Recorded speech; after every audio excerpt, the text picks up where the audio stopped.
Hi டுட்டூஸ் கிச்சனில் இன்றைக்கி ஒரு சிம்பிளான பிரேக்ஃபாஸ்ட் ரெசிபி தான் பார்க்க போகிறோம். மசாலா பிரெட் டோஸ்ட் தான் பண்ண போகிறோம்.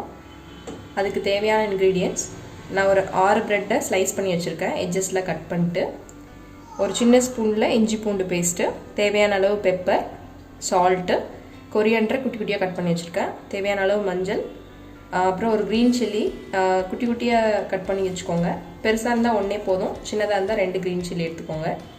கருவேப்பிலை கொஞ்சம், கருவேப்பிலை நம்ம எல்லாத்துலேயும் சேர்த்திக்கிறது நல்லது. ஹேர் ப்ராப்ளம் இருக்கவங்களுக்கு, ஐசைட் ப்ராப்ளம் இருக்கவங்களுக்குலாம் நீங்கள் கருவேப்பிலை சேர்த்திக்கிட்டிங்கன்னா நல்லாயிருக்கும். மீன்ஸ் ஹெல்த்துக்கு ரொம்ப நல்லது.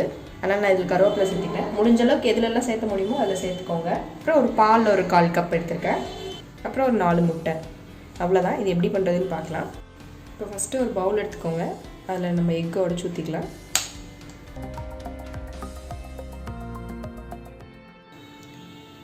நாலு முட்டை கூடயே வச்சுருந்த கொரியாண்டர், கருவேப்பிலை, க்ரீன் சில்லி, பெப்பர் பவுடர், இது தேவையான அளவு மஞ்சள், இஞ்சி பூண்டு பேஸ்ட் கொஞ்சம், வச்சுருந்த பால்.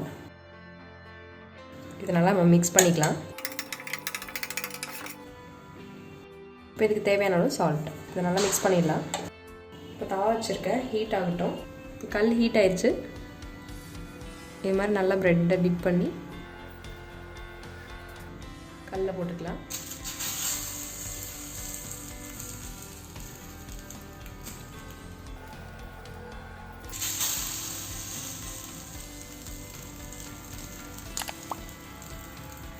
அதே மாதிரி இருக்க ஸ்லைஸ் எல்லாம் இதே மாதிரி டிப் பண்ணி டோஸ்ட் பண்ணிக்கலாம்.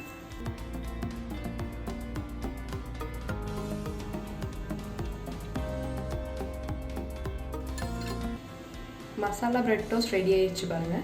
நீங்கள் ஈஸியாக பண்ணிடலாம். இது வீட்டிலே எப்போவுமே ஒரே மாதிரி பிரேக்ஃபாஸ்ட் பண்ணுறதுக்கு இது மாதிரி டிஃப்ரெண்ட்டாக பிரேக்ஃபாஸ்ட் ரெசிபி ட்ரை பண்ணுங்கள்.